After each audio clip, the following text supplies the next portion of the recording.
Hey guys, so in today's video I'm going to quickly show you how to turn off notifications for Discord. So let's get started. So first of all, what you want to do is, of course, go to your user settings. When you're here, you want to scroll down to your app settings, and here you want to find notifications. Now, you click this, and when you're here, you have pretty much these three first options. You can look all these options down here, but these three are the most simplest one and the most effective ones.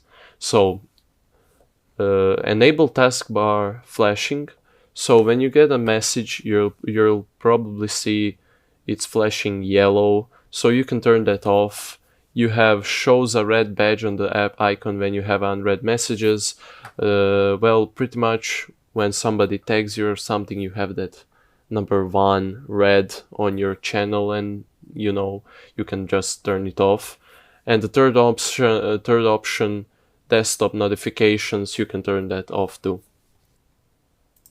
So basically that was it. I hope this video helped you. If it did, leave a like. If you have any questions, ask down below in the comment section.